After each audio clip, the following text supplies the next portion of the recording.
Selamat datang di channel kami, jangan lupa like dan subscribe channel di bawah ini.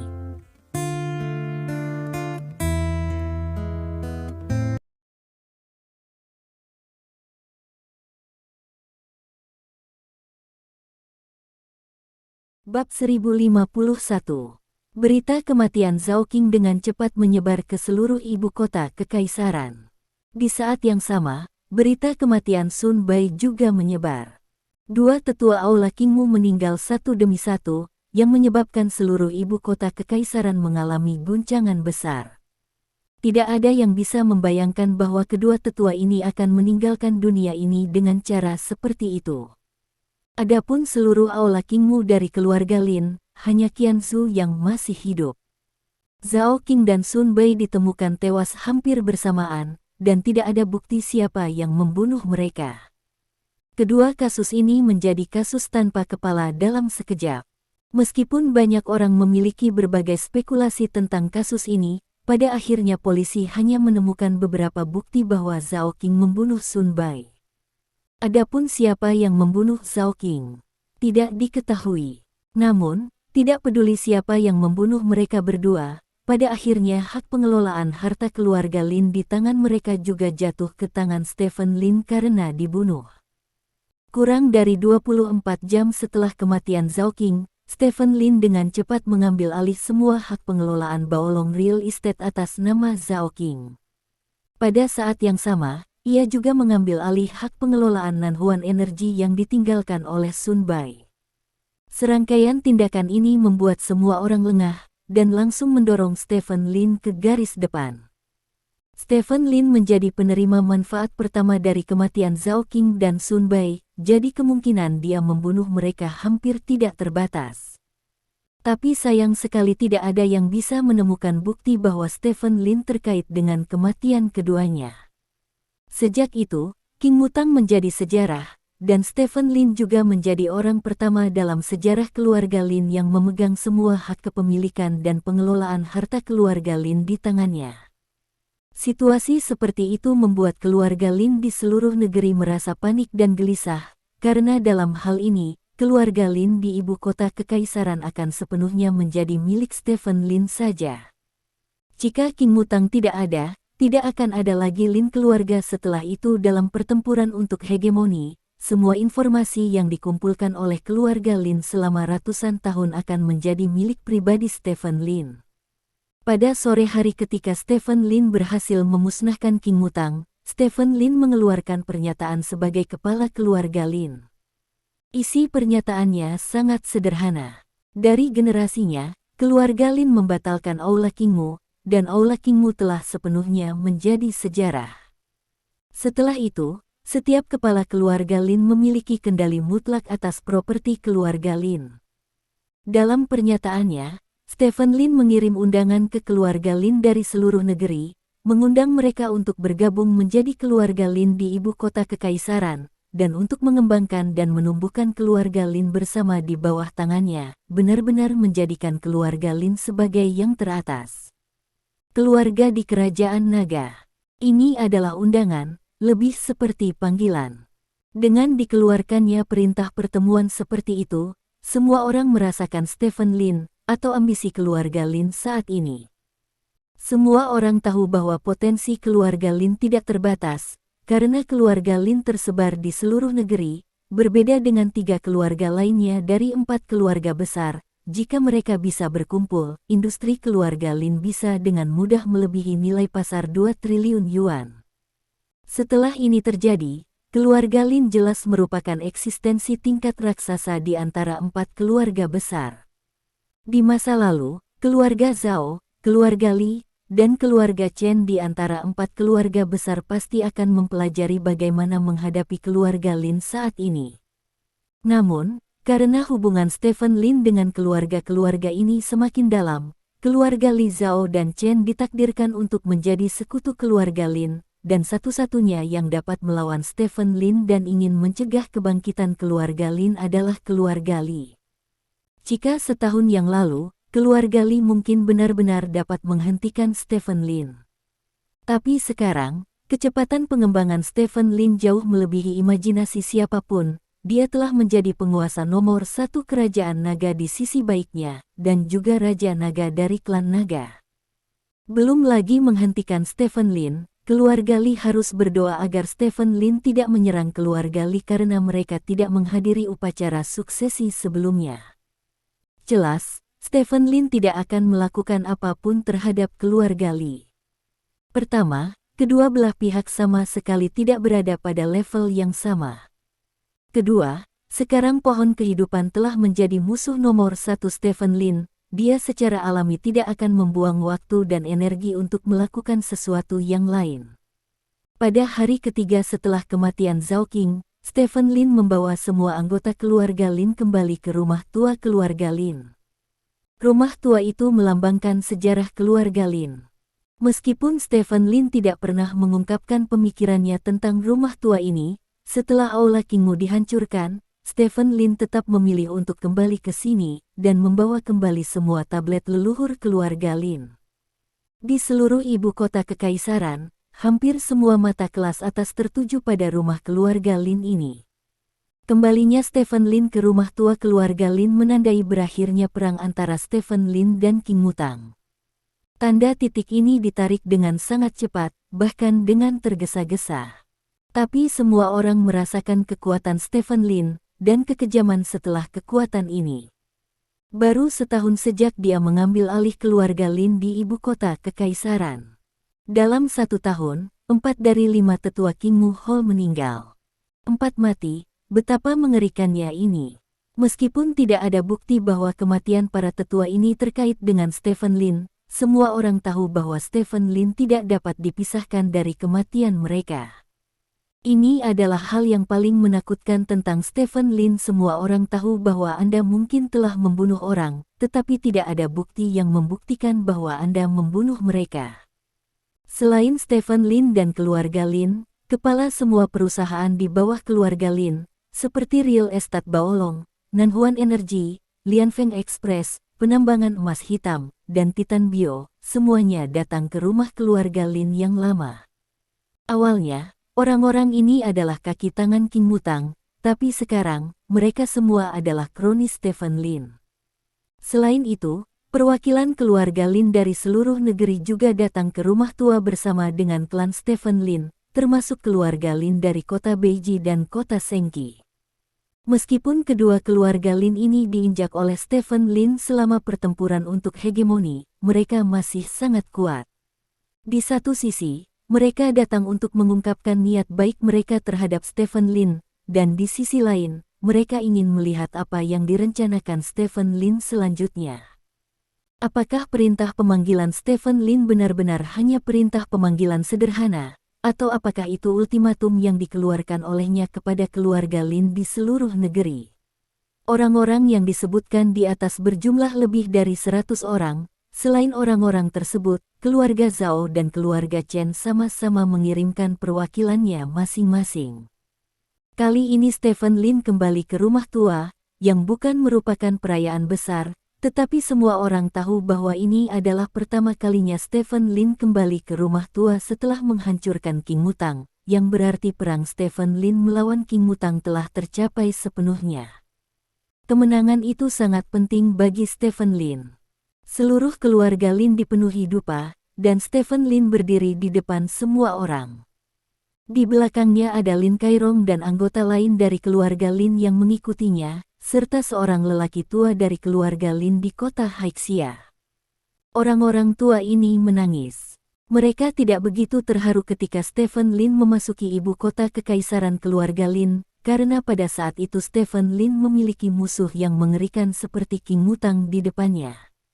Tapi sekarang, King Mutang akhirnya dihancurkan. Stephen Lin berhasil mengambil kembali semua barang keluarga Lin, dan mereka juga menjadi keluarga Lin di ibu kota kekaisaran dalam arti sebenarnya. Bagaimana mungkin mereka tidak tergerak oleh ini? Tidak ada yang akan mengatakan bahwa mereka hanyalah boneka Aokido. Mereka dapat mengangkat dada mereka dan memberitahu semua orang bahwa mereka adalah keluarga Lin yang sebenarnya. Memikirkan kembali lebih dari 2 tahun yang lalu, Stephen Lin melakukan serangan balik sebagai pemborosan, dan sekarang, dia akhirnya berdiri di puncak keluarga Lin. 2 tahun terakhir telah berubah terlalu banyak bagi orang-orang tua ini. Puluhan 2 tahun telah mereka lalui, namun jumlah belasan 2 tahun itu tidak semenarik 2 tahun ini. Semua orang memandang Stephen Lin dengan air mata berlinang. Mereka berada di hutan sebelum munculnya Zoming, tidak ada yang pernah memandang Stephen Lin dengan mata lurus, dan bahkan beberapa orang memandang rendah Stephen Lin dari lubuk hati mereka, dan bahkan mempermalukan Stephen Lin. Saat itu, mereka tidak pernah menyangka Stephen Lin akan mengambil alih keluarga Lin suatu hari nanti, apalagi membawa keluarga Lin dari kota Haixia ke dalam keluarga Lin di ibu kota kekaisaran. Semuanya seperti mimpi.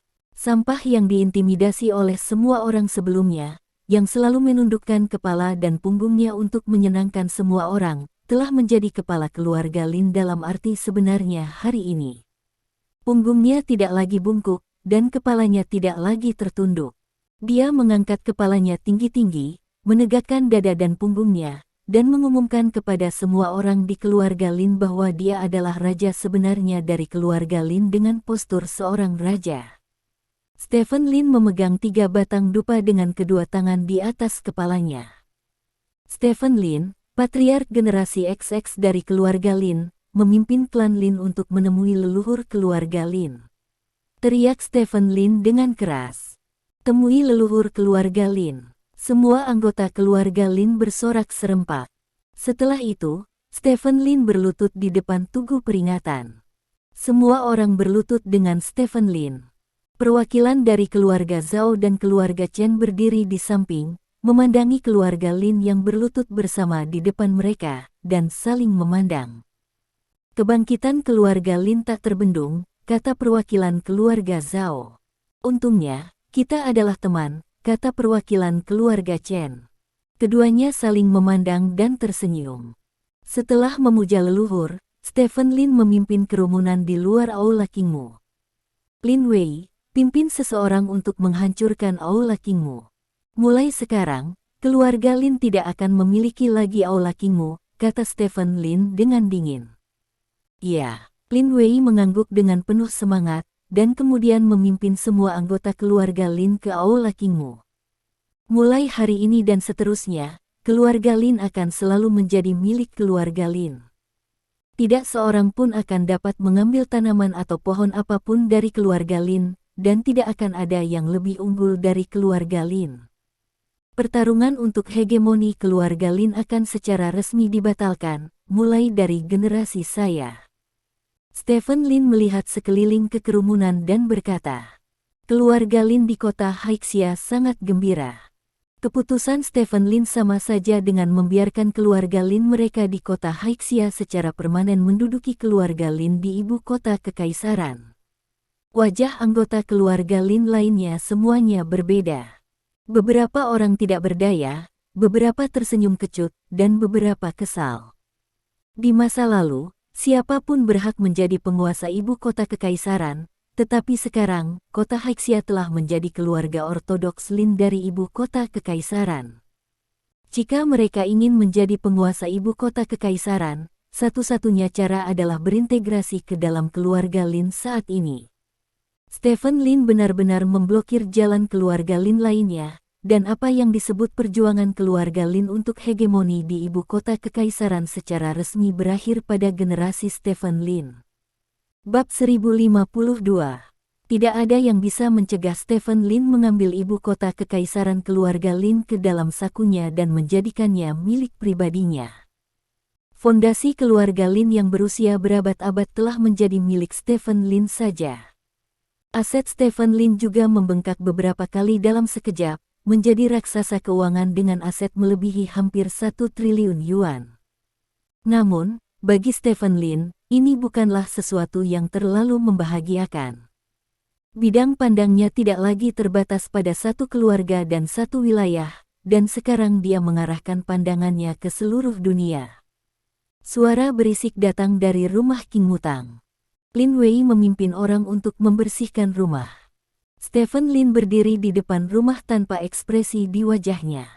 Pada saat ini, Stephen Lin tiba-tiba menyadari sesuatu dan melihat ke samping. Tidak jauh dari sana ada tembok dengan pintu bundar di dindingnya. Sesosok melintas di dekat pintu. Stephen Lin berbalik dan berjalan menuju pintu.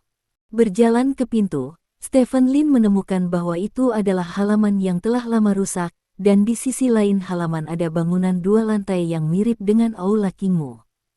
Pintu bangunan kecil itu terbuka, dan masih ada sesosok yang lewat di depan pintu, seolah sosok itu baru saja menunggu Stephen Lin. Stephen Lin berjalan ke bagian bawah gedung kecil dan melihat ke dalam.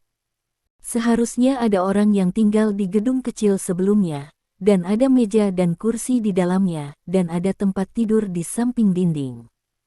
Hanya saja sudah bertahun-tahun tidak ada yang tinggal di dalamnya, dan lapisan debu berjatuhan di atas meja dan kursi. Stephen Lin masuk dengan kepala terangkat tinggi. Begitu dia memasuki pintu, belati tiba-tiba menusuk dari samping. Stephen Lin berdiri di tempatnya, tidak mengelak atau mengelak. Belati itu tiba-tiba berhenti ketika sudah dekat dengan leher Stephen Lin. "Kenapa kamu tidak bersembunyi?" Suara wanita yang dalam terdengar. "Mengapa bersembunyi?" Stephen Lin bertanya balik. "Jika kamu tidak bersembunyi, kamu akan mati," kata wanita itu. "Apakah saya sudah mati?" Stephen Lin bertanya. Wanita itu terdiam. Stephen Lin menoleh dan melihat ke samping. Seorang wanita kurus berdiri di sana. Dia mengenakan congsam hijau zamrud yang pas dengan sulaman bunga-bunga indah di atasnya. Rambutnya digulung, dan lipstik di bibirnya sangat merah, seperti darah di pembuluh darahnya. Ini adalah kenalan Stephen Lin. Bahkan Stephen Lin hampir mati karena dia. Dia tidak lain adalah Ruyan Liu. Saat ini, Liu Ruyan lebih kurus dari sebelumnya, dan pinggangnya benar-benar cekung, membentuk 2 lekukan berbentuk es. "Apa yang kamu lakukan di sini?" Stephen Lin bertanya. Tidak banyak emosi dalam kata-katanya, seolah-olah wanita di depannya adalah wanita yang belum pernah dia lihat sebelumnya. "Aku." Liu Ruyan membuka mulutnya, ingin mengatakan sesuatu, tetapi tiba-tiba dia tidak tahu harus berkata apa. Beberapa detik kemudian, Liu Ruyan berkata, "Aku akan mencari saudaraku." Petik 2. Untuk saudaramu. Stephen Lin mengerutkan kening. Cita-citanya dalam hidup sama dengan milikmu, dan suatu hari dia ingin menghancurkan King Mutang setelah dia memasuki keluarga Lin di ibu kota kekaisaran, kata Liu Ruyan. Oh, Stephen Lin tiba-tiba menyadari. Dia pernah berkata bahwa jika keluarga Lin di ibu kota kekaisaran ingin benar-benar berkembang, mereka harus menyingkirkan kendali King Mutang. Dari sudut pandang ini, Anda berpikiran sama, kata Liu Ruyan. Sayangnya, dia pecundang, kata Stephen Lin datar. Wajah Liu Ruyan menjadi gelap, dan dia berkata, dia bukan pecundang, dia hampir menang. Petik 2. Jadi aku selalu ingin membalaskan dendamnya, dan aku ingin mewarisi keinginannya. Kata Liu Ruyan sambil menatap Stephen Lin. Kamu tidak memiliki kemampuan itu, kata Stephen Lin. Ya, itu sangat menyakitkan bagiku. Aku melihatmu melakukan semua hal yang ingin dia lakukan, tetapi tidak ada yang bisa kamu lakukan. Liu Ruyan mengepalkan tinjunya dengan erat dan berkata, kamu harus bersyukur bahwa kamu tidak berdaya, jadi setidaknya kamu masih bisa hidup dengan baik, kata Stephen Lin. Saya hidup dalam siksaan setiap hari. Liu Ruyan memandang Stephen Lin dan berkata, saya masih tidak bisa melupakan kematian tragis saudara laki-laki saya. Saya selalu ingin membalaskan dendamnya, tetapi ketika Anda muncul di depan saya tidak bahkan memiliki keberanian untuk menikahmu, aku membenciku seperti ini. Petik 2. Aku bisa mengerti perasaanmu, tapi aku tidak bisa berbuat apa-apa. Jika aku memiliki kesempatan untuk memilih lagi, aku akan tetap membunuh saudaramu. Lin, kata Ziming. Saya tahu bahwa Anda adalah orang berdarah dingin, lebih berdarah dingin daripada siapapun yang pernah saya temui, kata Liu Ruyan. Stephen Lin mengangguk, dan berkata, hal terpenting yang harus kamu lakukan sekarang adalah membantu saudaramu menstabilkan keluarga Lin, daripada muncul di hadapanku. Petik 2. Aku lelah, kata Liu Ruyan. Temukan seseorang untuk dinikahi saat kamu lelah, kata Stephen Lin. Tidak perlu.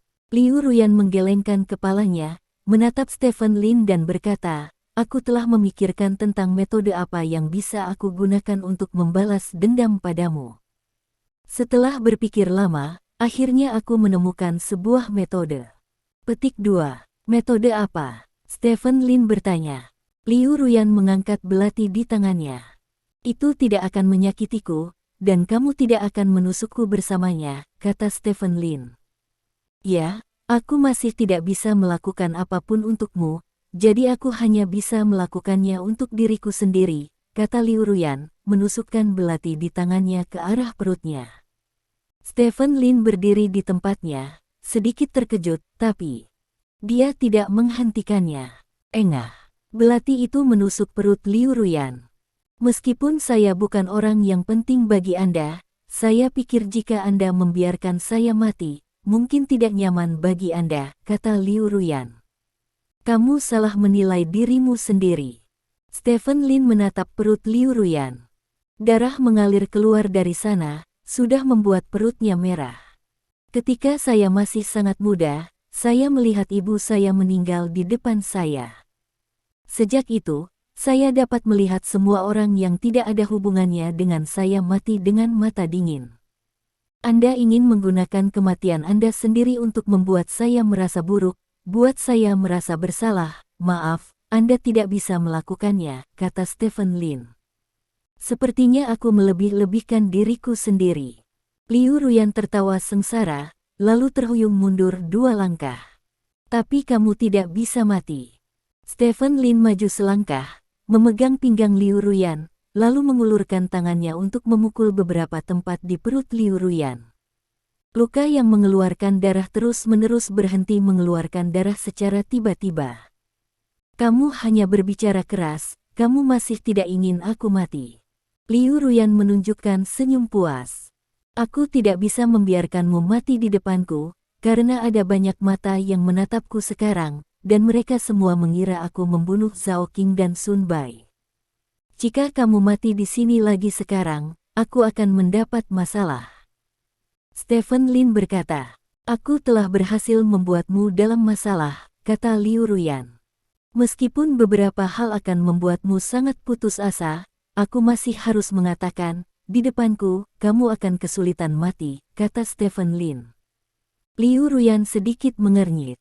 Saat berikutnya, Stephen Lin menebas lehernya dengan pisau. Liu Ruyan memutar matanya dan langsung pingsan. Stephen Lin memeluk Liu Ruyan dengan satu tangan, menatap wanita pucat di lengannya. Dia berkata dengan marah, oh, sungguh gila. Petik 2. Setelah berbicara, Stephen Lin meninggalkan ruangan dengan Liu Ruyan di lengannya bangunan kecil. Sudah malam ketika Liu Ruyan bangun.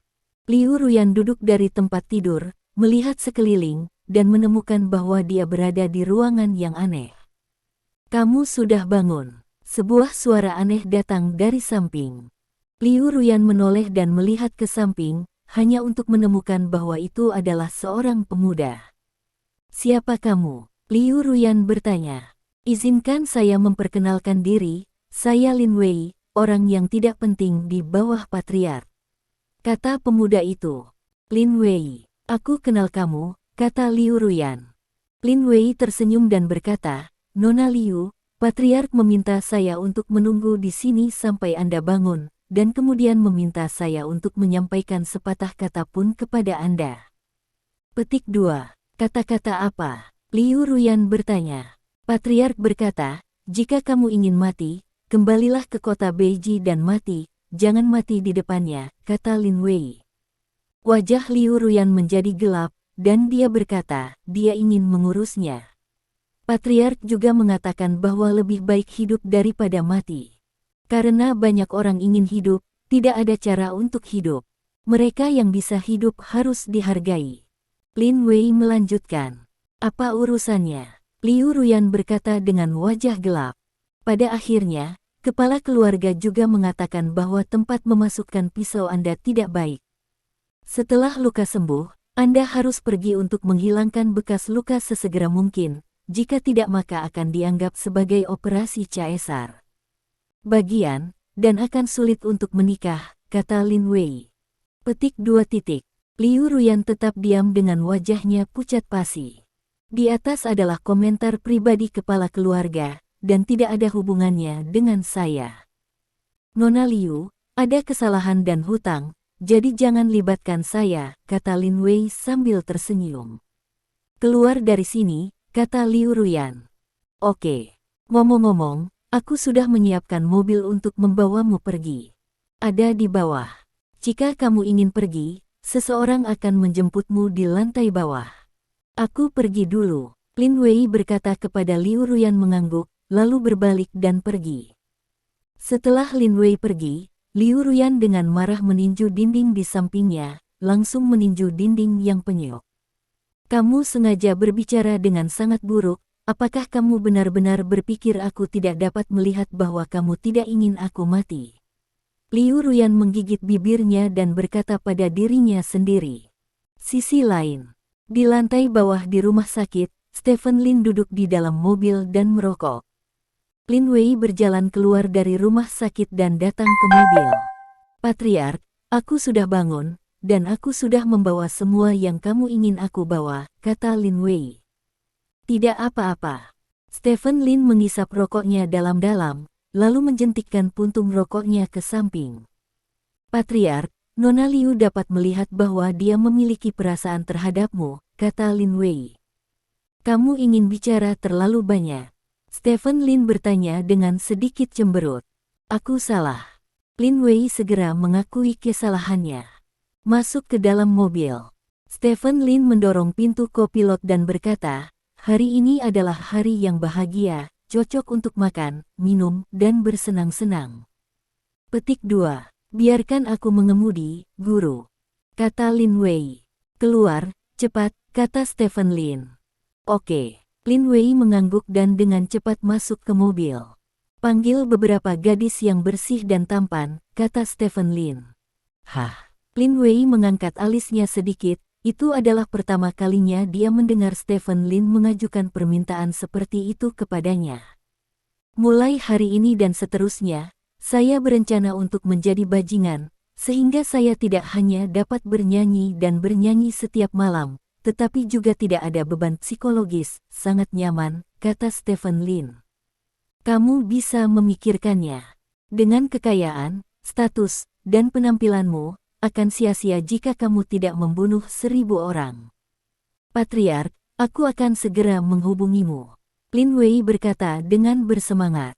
1000 orang dipenggal. Stephen Lin bertanya dengan cemberut. Ini membunuh lebih dari 1000 gadis.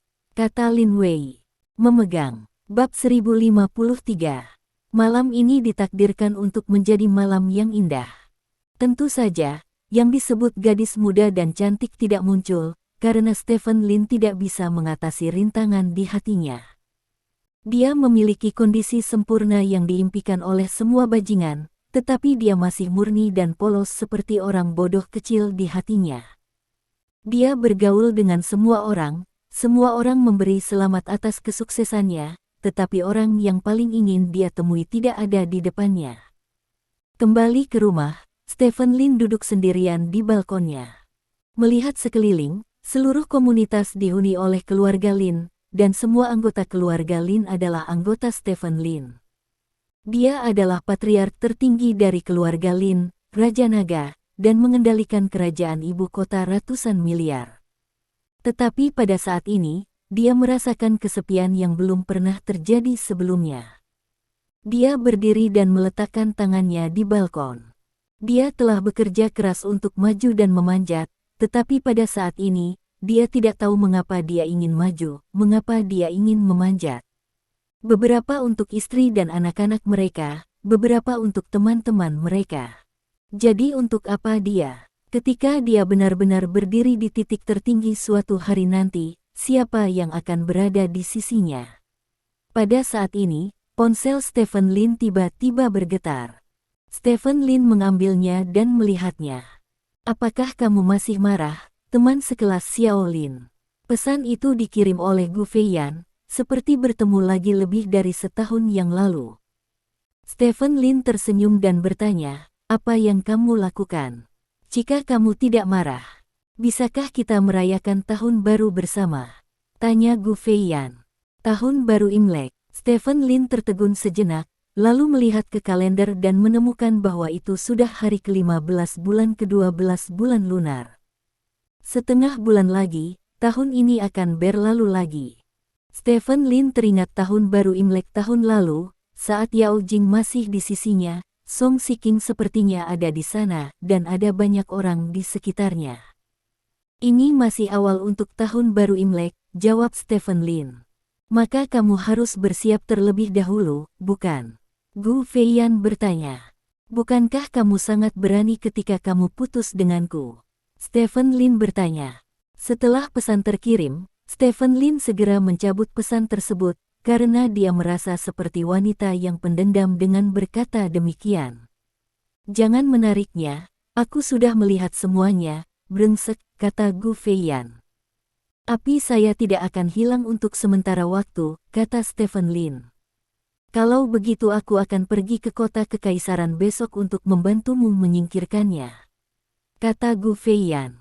Stephen Lin sedikit mengernyit, baru saja akan berpose atau semacamnya, tetapi Gu Feiyan memposting beberapa foto dalam deretan pakaian yang sangat keren, termasuk beberapa foto cosplay. Apa yang kamu lakukan menembak benda ini? Stephen Lin bertanya. Saya mendengar dari teman saya bahwa kalian menyukai hal semacam ini, jadi saya membeli beberapa set pakaian, dan saya bahkan merekam video pendek. Apakah Anda ingin menontonnya? Tanya Gu Feiyan. Tidak. Stephen Lin menjawab dengan tegas. Desir. Gu Feiyan sama sekali tidak peduli dengan Stephen Lin, dan langsung memposting beberapa video kecil. Aku akan mengirim milikku. Kamu tidak perlu memesannya, kata Gu Feiyan. Stephen Lin melihat video-video kecil itu, meskipun dia tidak mengkliknya, tetapi sampulnya saja sudah sangat menarik. Ngomong-ngomong, aku sudah tidur, dan aku tidak bisa membunuh siapapun hanya dengan melihatnya. Stephen Lin menghibur dirinya sendiri dengan cara ini, dan kemudian mengklik videonya. Isi videonya sebenarnya sangat sederhana, hanya beberapa video yang paling umum menggaruk-garuk kepala dan berpose di Douyin. Video-video ini sangat mematikan bagi pria, meskipun hanya terlihat biasa-biasa saja, mereka dapat membuat jantung pria berdetak lebih cepat dan dia tidak bisa menahan diri untuk tidak mengetuk layar, apalagi kecantikan setingkat Gu Feiyan. Saya ingin bertanya, bisakah saya pergi besok? Gu Feiyan bertanya. Aku belum berpikir untuk memaafkanmu, kata Stephen Lin. Benarkah? Kalau begitu aku mohon, tolong, berbaikanlah denganku, jawab Gu Feiyan. Petik 2. Stephen Lin bergerak dan pergi. Yah, sudah berapa lama sejak kamu mendengar aku memanggilmu? Ayah, Gu Feiyan mengirim suara. Stephen Lin menghela nafas, melihat lampu terang dari tempat tinggal orang lain di depannya. Dia akhirnya mengirimkan kabar baik. Aku akan menemukanmu di pesawat paling awal besok. Gu Feiyan segera menjawab. Saya akan mengatur jet pribadi saya untuk menjemput Anda. Anda harus membawa lebih banyak pakaian dan jangan kembali selama tahun baru Imlek, kata Stephen Lin. Oke. Gu Feiyan menambahkan beberapa tanda seru setelah kata, baik, untuk menyatakan kepentingannya. Aku akan tidur dulu. Aku banyak minum di malam hari dan sedikit mabuk, kata Stephen Lin. Oke, selamat malam. Menyingkirkan telepon, Stephen Lin berbalik dan berjalan kembali ke kamar. Saat ini hatinya sangat menghangat, meskipun dia masih sendiri, dia tidak merasa kesepian, karena dia tahu besok orang yang dicintai akan muncul di hadapannya. Tidak ada yang perlu dikatakan sepanjang malam. Keesokan harinya, Stephen Lin bangun pagi. Setelah mandi, Stephen Lin pergi ke bandara. Setelah menunggu di bandara selama setengah jam, Stephen Lin akhirnya melihat Gu Feiyan lagi. Meski cuaca cukup dingin, Gu Feiyan tidak banyak memakai pakaian. Di bawah tubuhnya ada rok pendek dengan stoking berwarna daging yang sangat tipis di dalamnya. Jaket bawah berwarna terang dikenakan di tubuh bagian atas, jaket bawahnya sangat besar hingga menutupi sosok Gu Feiyan.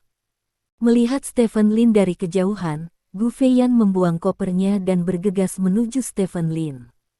Melihat sepatu hak tinggi di bawah pergelangan kaki ramping Gu Feiyan, Stephen Lin takut kakinya akan kesleo, jadi dia bergegas menemuinya. Akhirnya aku melihatmu lagi. Gu Feiyan memeluk Stephen Lin dengan penuh semangat, melingkarkan tangannya di leher Stephen Lin, dan menekan wajahnya dengan erat ke wajah Stephen Lin. Jelas, Gu Feiyan menyemprotkan parfum, dan aroma parfum yang kuat menembus rongga hidung Stephen Lin, mengaduk hati Stephen Lin. Stephen Lin meletakkan tangannya di pinggang Gu Feiyan, meskipun dia mengenakan jaket, dia masih bisa menyentuh pinggangnya. Apakah kamu tidak tahu cara memakai long johns di hari yang begitu dingin? Stephen Lin bertanya. Tentu saja aku bisa melihatmu dengan cara terbaik. Apakah kalian tidak suka wanita berpakaian seperti ini? Sepatu hak tinggi, stocking, rok pendek, kata Gu Feiyan, berbalik di depan Stephen Lin. Aku menyukainya, tapi itu juga terbagi menjadi beberapa tempat, kata Stephen Lin, melepas mantelnya dan membungkusnya di pangkuan Gu Feiyan. Ini mengganggu banyak pria yang menyelinap dan menonton di sini. Aku tidak kedinginan, kata Gu Feiyan. Ayo pergi, kembali ke mobil bersamaku dulu, kata Stephen Lin, berjalan menuju mobilnya sambil memeluk Gu Feiyan. Kembali ke mobil, Stephen Lin segera menyalakan pemanas. Gu Feiyan duduk di kursi kopilot dan bersandar pada Stephen Lin. Aku sangat merindukanmu, kata Gu Feiyan dengan suara rendah. Stephen Lin memeluk bahu Gu Feiyan, menepuknya dengan ringan, dan tidak berbicara. Kali ini, aku benar-benar tidak akan pergi, kata Gu Feiyan. Ya, Stephen Lin mengangguk. Saat suhu di dalam mobil naik, begitu pula hubungan antara keduanya. Oke, ayo pergi, ayo bawa kamu pulang dulu, kata Stephen Lin. Gu Feiyan mengangguk dan duduk. Stephen Lin keluar dari tempat parkir. Di tengah jalan, keduanya mengobrol dengan antusias. Perpisahan yang lebih dari sebulan tidak membuat hubungan keduanya menjadi asing, mereka masih mengobrol tentang topik yang menarik satu sama lain seperti sebelumnya. Stephen Lin sangat menyukai perasaan seperti ini, mengendarai mobil dengan wanita tercinta duduk di kursi penumpang, mengobrol tentang hal-hal yang tidak relevan dan berbicara buruk tentang orang yang tidak disukainya. Perasaan itu sangat luar biasa. Pada saat ini, ponsel Stephen Lin tiba-tiba berdering. Stephen Lin mengangkat telepon dan melihat, hanya untuk menemukan bahwa itu adalah panggilan Song Si-king. Dia sudah lama tidak bertemu Song Si-king, dan dia tidak memiliki kontak dengan Song Si-king. Dia hanya tahu bahwa Song Si-king telah menjadi wanita terkenal di kota Siahai. Stephen Lin mengangkat telepon, dan suara mendesak Song Si-king datang dari ujung telepon. Nasib, sesuatu terjadi, kata Song Si-king. Ada apa? Stephen Lin bertanya. Jingjing baru saja menelepon saya. Saya sedang tidur saat itu, dan saya dalam keadaan linglung. Telepon berdering lama sebelum saya menjawabnya. Setelah itu, Jingjing menutup telepon tanpa mengucapkan sepatah kata pun, dan kemudian saya menelepon lagi. Ketika saya menelepon, tidak ada yang menjawab telepon, kata Song Si-king. Tidak ada yang menjawab telepon. Stephen Lin bertanya dengan sedikit cemberut, berapa kali kamu menelepon? Dia tidak bisa menjawab teleponku, pasti seperti ini. Song Si-king berkata dengan bersemangat. Jangan khawatir, tunggu aku beberapa menit, kata Stephen Lin, dan menutup telepon. Ada apa? Gu Feiyan bertanya dengan rasa ingin tahu. Tidak apa-apa. Stephen Lin menggelengkan kepalanya, lalu mengambil ponselnya untuk menelepon bawahannya. Di mana Yao Jing sekarang? Stephen Lin bertanya segera setelah panggilan tersambung. Gu Feiyan di samping tertegun sejenak, lalu melirik Stephen Lin. Saat ini, Stephen Lin tidak memperhatikan mata Gu Feiyan, dan perhatiannya tertuju pada telepon. Nona Yao sekarang ada di istana. Dia memasuki istana setengah jam yang lalu. Orang-orang kita tidak punya cara untuk menyelinap masuk, jadi mereka hanya bisa menunggu di luar istana. Baru-baru ini dia semakin dekat dengan Pangeran Mowen dari Kerajaan Mosa dan sering berpartisipasi dalam acara yang diadakan oleh Pangeran Wen. Kata ujung telepon yang lain. Di istana, Stephen Lin mengerutkan kening. Jika di istana, secara logis, seharusnya tidak ada bahaya. Ya, Nona Yao dan Pangeran Mowen adalah teman yang sangat baik, kata ujung telepon yang lain. Bantu aku memeriksa situasinya saat ini, segera, kata Stephen Lin. Ya, segera atur seseorang untuk menyusup ke istana Raja Mosa, kata ujung telepon yang lain. Setelah menutup telepon, Stephen Lin memarkir mobil di pinggir jalan, mengerutkan kening, dan menelepon Yao Jing. Tidak ada yang menjawab telepon sampai menutup secara otomatis.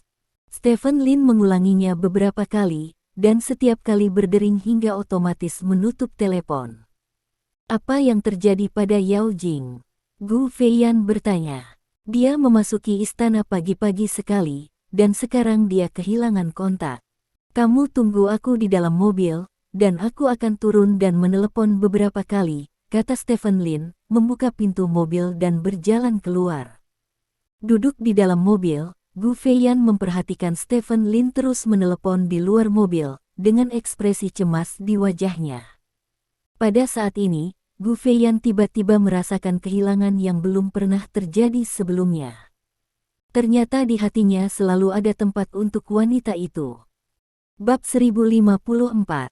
Stephen Lin melakukan beberapa panggilan telepon berturut-turut, lalu menyalakan rokok untuk dirinya sendiri, berjalan mondar-mandir di depan mobil, menunggu kabar. Setelah merokok, bawahannya akhirnya menelepon. Bos, berita terbaru, Mes. Yao kemungkinan besar akan menjadi tahanan rumah oleh Pangeran Mowen dari Mosa. Melalui penyelidikan kami, Mowen menyiapkan upacara pacaran akbar untuk Mes Yao pagi ini, tapi sepertinya Mes Yao menolaknya. Setelah itu, Nona Yao Mis kehilangan kontak dengan dunia luar, jadi kemungkinan besar dia berada di bawah tahanan rumah, jawab bawahan itu. Saya tidak ingin mendengar bahwa itu sangat mungkin. Saya ingin Anda memberi saya jawaban yang akurat.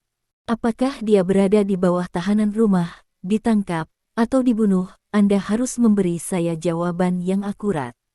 Stephen Lin berkata dengan lantang. Kami bekerja keras, tetapi negara Mosas adalah negara yang religius, dan sangat sulit untuk membeli orang dari istana kerajaan, jawab bawahan itu. Ingat, aku tidak peduli kesulitan apa yang kamu miliki, kamu harus menemukan Yao Jing untukku, kamu harus melihat orang hidup dan mayat dalam kematian, mengerti? Stephen Lin meraung penuh semangat. Tahu, jawab bawahan itu. Stephen Lin menutup telepon, lalu menelepon Dong Jian lagi. Apakah kamu melamar Rute? Sudah lebih dari 10 menit, kata Stephen Lin. Kami melamar. Kami tidak memiliki banyak rute ke negara Mos, dan statusmu terlalu mulia. Jika kamu memasuki negara Mos, kamu harus melalui persetujuan yang ketat. Proses ini mungkin berlangsung lama, kata Dong Jian. Jangan khawatir tentang negara Mosa. Anda harus memanggil orang-orang di administrasi penerbangan sipil sekarang. Saya akan lepas landas dalam waktu setengah jam. Jika Anda tidak lepas landas untuk saya, Anda akan bertanggung jawab atas konsekuensinya. Stephen Lin berkata, bahkan jika Anda dapat lepas landas di dalam negeri, Anda masih harus melewati setidaknya 3 negara di sepanjang jalan. Kita harus mengajukan rute ketiga negara ini untuk memastikan kelancaran perjalanan voli mereka, kata Dong Jian. Kalau begitu kamu melamarku, dan jika kamu tidak berhasil dalam lamarannya, kamu akan menghabiskan uang untukku. Aku harus bergegas ke negara Mosa secepat mungkin. Apakah kamu mendengarku? Tanya Stephen Lin. Mengerti, kalau begitu aku akan membuat pengaturan sekarang, kata Dong Jian. Juga, lakukan yang terbaik untuk membantuku menghubungi Pangeran Mowen, kata Stephen Lin. Baik, Stephen Lin menutup telepon, membuang puntung rokok ke samping, lalu berbalik dan kembali ke mobil. Apakah ada yang bisa saya lakukan untuk Anda? Gu Feiyan bertanya. Tidak. Stephen Lin menggelengkan kepalanya, menatap Gu Feiyan dan berkata, Feiyan, sesuatu terjadi sementara, aku harus segera pergi ke luar negeri. Petik 2. Kalau begitu pergilah, kata Gu Feiyan. Maaf, saya harus menangani masalah ini sendiri, orang lain mungkin tidak dapat melakukannya, Stephen Lin berkata dengan nada meminta maaf. Tidak apa-apa, aku akan menunggumu kembali ke rumah, jangan buang waktu di sini, ayo pergi ke bandara. Kata Gu Feiyan. Oke. Stephen Lin mengangguk, lalu menyalakan mobil dan menuju bandara. Dalam perjalanan, Stephen Lin menerima telepon dari Dong Jian.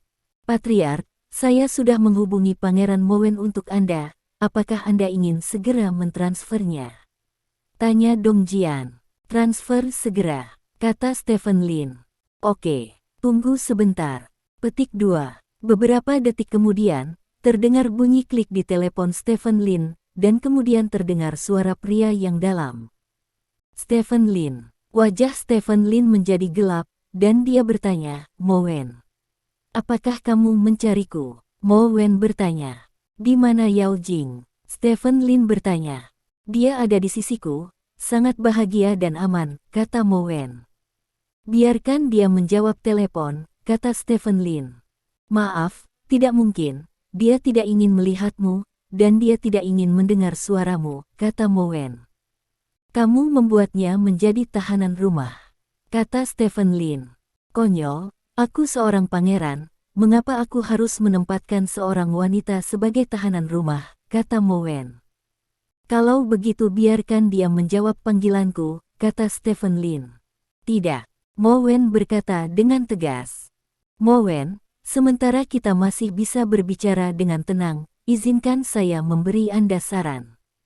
Anda mengirim Yao Jing ke gerbang istana dalam keadaan utuh sekarang.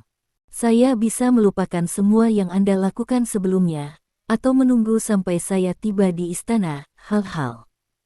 Tidak bisa sesederhana itu, kata Stephen Lin. Apakah kamu mengancamku? Mowen sepertinya mendengar kata-kata yang tidak masuk akal. Aku tidak mengancammu, aku mencoba mencari jalan keluar untukmu, kata Stephen Lin. Stephen Lin, saya tahu siapa Anda, dan saya telah mendengar banyak desas-desus tentang Anda. Saya tahu Anda sangat kuat, tetapi Anda harus tahu bahwa Anda menghadapi pangeran suatu negara, raja masa depan. Apakah Anda pikir Anda adalah mampu? Ancaman terhadap raja masa depan suatu negara? Mowen bertanya. Aku sudah mengatakannya sebelumnya, aku sedang mencari jalan keluar untukmu, kata Stephen Lin. Stephen Lin, Yao Jing tidak ada hubungannya denganmu. Dia hanya mantan istrimu. Dengan statusmu saat ini, apakah kamu menginginkan wanita lain? Apakah layak bagimu untuk menjadi musuhku untuknya? Mowen bertanya. Itu sangat berharga, kata Stephen Lin. Jadi, maksudmu kamu masih mencintainya? Mowen bertanya. Stephen Lin terdiam sesaat dan kemudian berkata, ya. Petik 2. Gu Feiyan, yang duduk di sebelah Stephen Lin, sedikit gemetar, dan dia memaksa dirinya untuk melihat keluar jendela. Sungguh pria yang tergila-gila, tapi itu tidak masuk akal lagi. Yao Jing ditakdirkan untuk menjadi wanitaku, dia akan menjadi selir masa depan, dan semua ini tidak ada hubungannya denganmu, jika kamu tidak mau mati, jangan datang negaraku, kata Mowen, dan langsung menutup telepon. Bajingan. Stephen Lin meraih telepon dengan marah. Soming, jangan marah.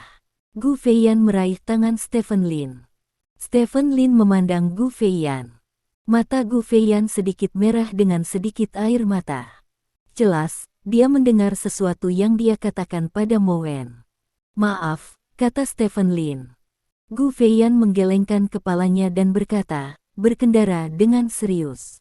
Petik 2. Ya. Stephen Lin mengangguk. 10 menit kemudian, mobil tiba di bandara. Aku pergi. Stephen Lin membuka pintu mobil dan berkata kepada Gu Feiyan. Baiklah, pergilah, aku akan menyetir mobil untukmu. Kamu harus memperhatikan keselamatanmu sendiri, kata Gu Feiyan dengan serius.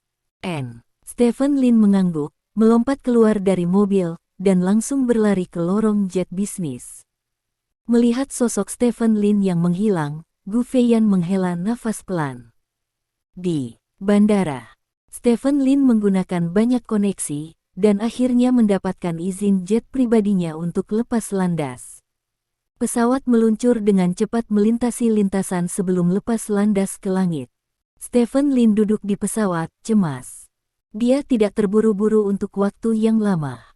Berbicara secara logis, dia dan Yao Jing telah berpisah selama lebih dari setengah tahun, dan dia memiliki Gu Feiyan lagi, jadi perasaannya terhadap Yao Jing seharusnya sudah lama memudar, tetapi ketika dia tahu bahwa Yao Jing mungkin berada di bawah tahanan rumah, miliknya emosi tetap sama itu langsung tersulut. Dia tahu apa yang sudah diketahui Gu Feiyan, dan dia juga tahu bahwa tidak baik baginya untuk pergi seperti ini. Namun, dia harus melakukannya. 10 menit kemudian, panggilan telepon Dong Jian masuk. Stephen Lin mengangkat telepon dan berkata, "Saya harap Anda bisa memberi saya kabar baik." Petik 2. Memang ada kabar baik. Melalui beberapa operasi, kami telah berhasil mengizinkan 3 negara di sepanjang rute tersebut untuk membuka wilayah udara mereka bagi kami, kata Dong Jian. Itu bagus. Stephen Lin menghela nafas lega. Namun, ada berita buruk lainnya, kata Dong Jian. Kabar buruk apa? Stephen Lin bertanya dengan gugup. Negara Mosa telah menolak permintaan kami. Mereka tidak mengizinkan pesawat kami memasuki negara Mosas, apalagi mendarat di bandara mereka. Provokasi terhadap wilayah udara negara mereka, mereka berhak menembak jatuh pesawat kami, kata Dong Jian. Bagus sekali, aku tahu aku akan menyelamatkan orang, jadi aku tidak diizinkan pergi dengan sengaja, kata Stephen Lin dingin. Patriark, secara ilegal menyusup ke wilayah udara negara lain tidak hanya akan memiliki efek buruk yang sangat serius pada Anda, tetapi juga seluruh kerajaan naga, dan itu juga akan menimbulkan ancaman serius bagi kehidupan dan keselamatan Anda. Saya sarankan Anda menunggu sedikit lebih lama, kata Dong Jian. Tunggu sebentar lagi. Menurutmu kapan aku harus menunggu? Tunggu sampai Yao Jing disiksa dan dihina oleh pangeran mereka, tanya Stephen Lin. Lagi pula, dia bukan lagi istrimu. Kamu bersama Gu Feiyan sekarang. Kupikir kamu harus memikirkan Gu Feiyan, kata Dong Jian. Dong Jian, kapan aku membutuhkanmu untuk menunjukkan hubunganku? Stephen Lin bertanya.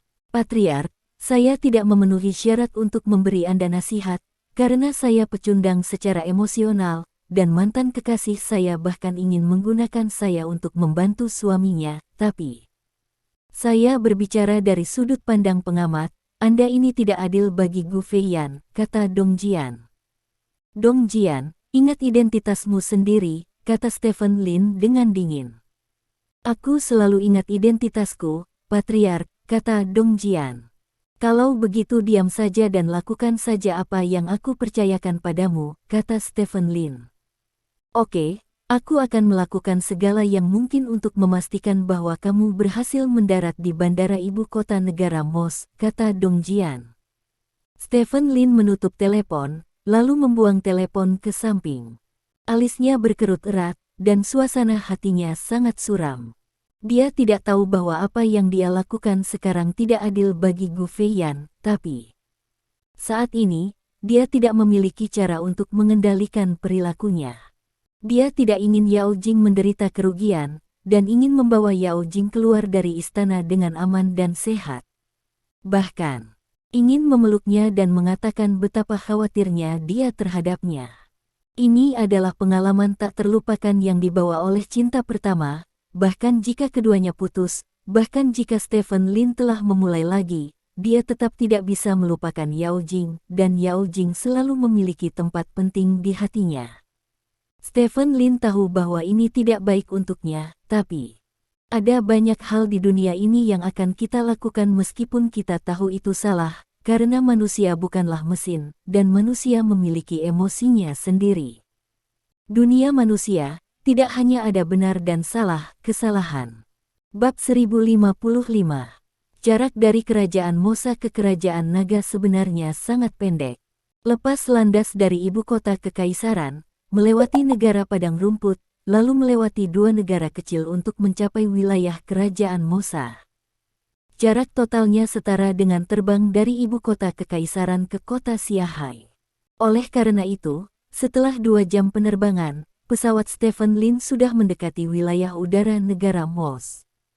Panggilan Dongjian juga masuk saat ini. Patriark, kami membeli seorang kolonel dari Angkatan Udara Mosas, dan dia akan mencoba yang terbaik untuk memperpanjang waktu Angkatan Udara Mosas untuk menemukanmu, tetapi dia bukan satu-satunya di Angkatan Udara, jadi dia bisa tidak menjamin berapa lama waktu ini, dan pada saat yang sama, dia juga dapat menjamin bahwa Angkatan Udara Mosas tidak akan menembak jatuh pesawat Anda, tetapi Mosas kemungkinan besar akan mengirimkan jet tempur untuk memaksa Anda mendarat di bandara mereka. Pada saat yang sama, Anda juga akan didakwa masuk secara ilegal. Apakah Anda siap untuk penangkapan resmi Mosas? Tanya Dongjian. Kata Stephen Lin. Tapi apakah Anda sudah mempertimbangkan sebuah pertanyaan? Bagaimana Anda membawa Nona Yao keluar ketika Anda tiba di kerajaan Mosa? Itu adalah negara, bukan organisasi. Begitu Anda membuat masalah besar di Istana Raja Mosa, masalah ini akan terjadi menjadi insiden diplomatik, dan itu akan berdampak negatif besar padamu. Kata Dongjian. Saya punya ukuran sendiri, kata Stephen Lin. Oke, kalau begitu aku menantikan kepulanganmu yang penuh kemenangan di Tiongkok, kata Dongjian. Iya, Stephen Lin berkata, menutup telepon dan melihat keluar jendela. Di luar jendela adalah pegunungan yang tertutup salju. Ketinggian rata-rata pegunungan yang tertutup salju di sini lebih dari 4 atau 5 kilometer, dan saling berhubungan, yang terlihat sangat spektakuler. Bos, kita telah memasuki wilayah udara negara Mos. Suara kapten terdengar di radio pesawat. Stephen Lin berdiri dari kursinya, lalu berjalan ke kamar di sebelahnya. 20 menit kemudian, interkom terdengar di kamar kapten. Ini adalah Angkatan Udara Negara Mos. Anda telah memasuki wilayah udara negara Mos secara ilegal. Harap tunjukkan identitas Anda dan terima panduan kami untuk mendarat di bandara terdekat. Jika Anda tidak mengikuti instruksi, kami akan menembak Anda turun.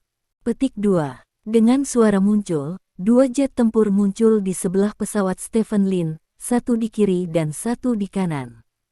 Pesawat tidak punya pilihan selain terbang ke bandara terdekat dengan sandera 2 jet tempur. 10 menit kemudian, pesawat berhasil mendarat di bandara militer tertentu di Mosa. Saat ini, di bandara ini, kerangka kereta sudah siap. Pada saat yang sama, beberapa helikopter berputar-putar di langit. Moncong semua tank dan pesawat diarahkan ke pesawat yang diparkir di landasan. Komandan Smith dari militer negara Mos berdiri di kejauhan mengawasi pesawat, memegang ponsel di tangannya. Yang mulia, saya telah mengikuti perintah Anda untuk menghentikan pesawat dan mengepungnya. Tidak peduli siapa yang ada di dalam pesawat, tidak mungkin dia menerobos pertahanan kami. Kami pasti akan membawa pihak lain ke pengadilan, kata Smith, seorang seniman bela diri, yang benar-benar mengira dia tidak terkalahkan di dunia, berani datang ke negara kita sendirian. Setelah menangkapnya, beri dia pelajaran yang baik, tapi jangan bunuh dia, lagi pula, dia adalah Raja Naga dari Kerajaan Naga. Terdengar suara Pangeran Morwin. Ikuti perintah. Titik. Tepuk, tepuk, tepuk. Sekelompok tentara dengan peluru tajam berlari ke sisi pesawat dan mengepung pesawat. Beberapa biksu berjubah hitam juga tersebar di samping pesawat, diselingi oleh para prajurit. Orang-orang ini semuanya adalah biksu dari agama Mosa. Agama Mosa adalah agama negara di negara Mosa dan memiliki status tertinggi di negara Mosa. Raja negara Mosa juga merupakan pemimpin agama Mosa. Mowen, Pangeran Mosas saat ini, adalah putra suci Mosas. Setelah raja meninggal atau pensiun, dia akan menjadi pemimpin baru Mosas. Para biksu ini semuanya adalah master dalam agama Mosa, dan mereka juga dikenal sebagai orang suci pelindung. Mereka semua kuat, dan pada dasarnya memiliki kekuatan God of War. Saat ini, ada sebanyak 8 santo pelindung di sini. Untuk negara kecil seperti Mosa, barisan seperti itu hampir bisa dikatakan sebagai barisan teratas, dan hanya ada satu uskup agung pelindung. Menurut pernyataan saat ini, itu adalah adanya tingkat perang suci, yang bertanggung jawab menjaga istana dan raja, dan jarang keluar. Dengarkan orang-orang di dalam pesawat, segera buka pintunya, turun dari pesawat satu persatu, jangan coba-coba bersembunyi di dalam pesawat, begitu kami mengetahui bahwa Anda memiliki perilaku yang berpotensi berbahaya, kami akan langsung menghancurkan pesawat Anda. Tanda seru petik 2, kata Smith di walkie-talkie. Kami tahu, turun dari pesawat sekarang. Suara gugup pilot terdengar dari intercom. Kemudian, pintu kabin dibuka dari dalam. Saya tidak tahu berapa banyak senjata laser yang diarahkan ke Palka. Tampak jelas seorang pria berseragam kapten keluar dari pesawat. Setelah itu, pramugari mengikuti kapten satu demi satu keluar dari kabin, dan berjalan menuruni tangga ke bagian bawah pesawat. Setelah semua orang ini keluar dari kabin, tidak ada seorang pun di dalam kabin yang keluar lagi. Smith mengerutkan kening, memegang teleskop dan melihat orang-orang yang berdiri berjajar di bawah pesawat dari kejauhan. Sambil menonton, dia mengambil foto Stephen Lin di tangannya untuk perbandingan, dan menemukan bahwa Stephen Lin tidak ada di antara orang-orang itu. Terkejut, Smith bergegas ke jeepnya dan pergi ke pesawat. Mengemudi di bawah pesawat, Smith melompat keluar dari jeep, berjalan ke arah kru dan dengan hati-hati menatap wajah semua orang.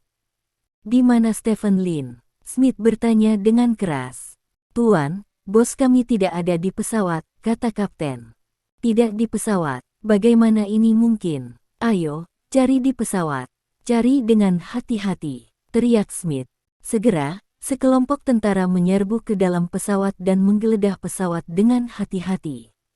Namun, meskipun mereka mencari di seluruh pesawat, mereka tidak dapat menemukan Stephen Lin. Tuan, bos kami benar-benar tidak ada di pesawat, kata kapten. Itu tidak benar, bagaimana mungkin dia tidak ada di pesawat?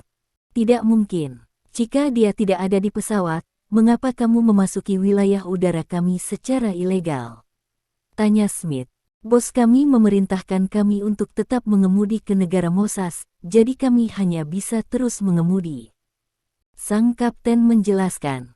Melihat kapten yang tenang dan tenang di depannya, Smith menyadari bahwa dia mungkin telah dibodohi oleh Stephen Lin, jadi dia segera mengambil ponselnya dan menelepon Pangeran Morwin. Yang mulia, sesuatu telah terjadi, Stephen Lin tidak ada di pesawat, kata Smith bersemangat. Pada saat yang sama, di istana ibu kota negara Mos. Duduk di sofa besar dan empuk, Morwin mengerutkan kening dan berkata dengan ponselnya, dia tidak ada di pesawat. Bagaimana mungkin? Bukankah dia datang ke negara kita untuk menyelamatkan orang? Benar Stephen Lin tidak ditemukan, Yang Mulia, mungkinkah Stephen Lin turun dari pesawat di tengah jalan? Smith bertanya. Jika memungkinkan, maka kamu harus menangkap orang lain di pesawat terlebih dahulu. Adapun Stephen Lin, jangan khawatir tentang dia untuk saat ini, kata Morwin. Mengerti, Yang Mulia. Petik 2. Setelah menutup telepon, Morwin mengerutkan kening. Ketika dia menerima pesawat khusus dari bawahannya tentang penerbangan Stephen Lin ke Mosa, dia meminta bawahannya untuk menolak permintaan Stephen Lin. Tujuannya tentu saja dia tidak ingin Stephen Lin datang. Meskipun dia tidak takut pada Stephen Lin, dia tidak ingin Stephen Lin ada di sana. Kerajaan Mosa menyebabkan terlalu banyak masalah, dan pada saat yang sama, menolak permintaan Stephen Lin. Jika Stephen Lin datang, dia dapat langsung mendefinisikan Stephen Lin sebagai entry ilegal, dan itu akan relatif sederhana menggunakan kekuatan negara untuk menyerang. Yang tidak dia duga adalah Stephen Lin datang, tetapi dia tidak ada di pesawat. Mungkinkah dia turun dari pesawat lebih awal?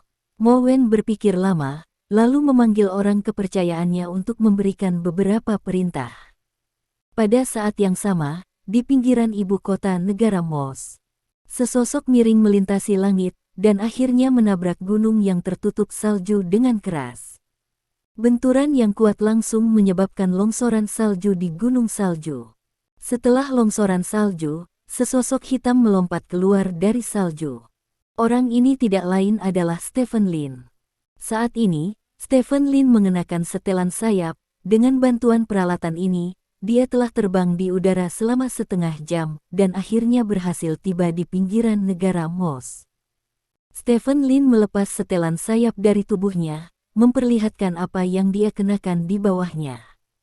Saat ini, Stephen Lin sudah mengenakan jubah panjang, dan sorban melilit kepalanya, hanya dua matanya yang terlihat.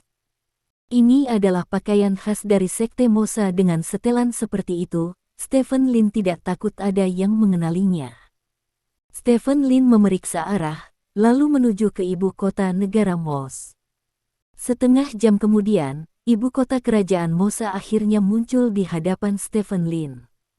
Itu adalah kota yang penuh dengan cita rasa religius, hampir semua rumahnya berwarna merah dan hitam, dan tidak ada rumah yang tingginya lebih dari 5 lantai. Anda hampir tidak bisa merasakan suasana modern di sini, jalan sangat sempit dan hampir semua jalan tanah, tidak ada mobil di jalan, bahkan sepeda motor sedikit, orang hampir mengandalkan sepeda dan kuda untuk bepergian. Ini adalah negara yang sangat terbelakang, tetapi karena ajarannya, penduduk setempat tidak merasa bahwa kehidupan seperti ini buruk. Mereka puas dengan kehidupan yang sederhana dan keras. Selain bertani, yang paling mereka lakukan setiap hari adalah berdoa. Berjalan di jalan, Stephen Lin sepertinya telah datang ke zaman kuno. Karena ini adalah negara yang religius, semua orang di sini berpakaian seperti Stephen Lin, bahkan turis dari luar negeri. Stephen Lin berjalan lurus di sepanjang jalan utama, dan akhirnya sampai di istana kerajaan Mosa. Ini adalah bangunan paling megah di seluruh negeri, meliputi area yang dikatakan melebihi kota terlarang kerajaan naga. Tembok istana sangat tinggi, penuh 30-40 meter, dan temboknya sangat tebal, bahkan jika itu adalah cangkang, tidak mungkin tembok itu bisa ditembus. Tembok seperti itu memisahkan bagian dalam dan luar istana menjadi dua dunia. Stephen Lin belum pernah ke istana kerajaan Mosa, jadi dia tidak tahu pemandangan seperti apa di dalam istana. Dia hanya tahu total ada 4 tembok yang mengelilingi istana dalam bentuk kata, dan tembok utara dan selatan adalah 2 tembok. Ada pintu masuk utama, pintu masuk selatan, dan pintu keluar pintu utara. Selain itu, tidak ada pintu masuk dan keluar lain di istana. Terima kasih. Sampai jumpa di bab selanjutnya.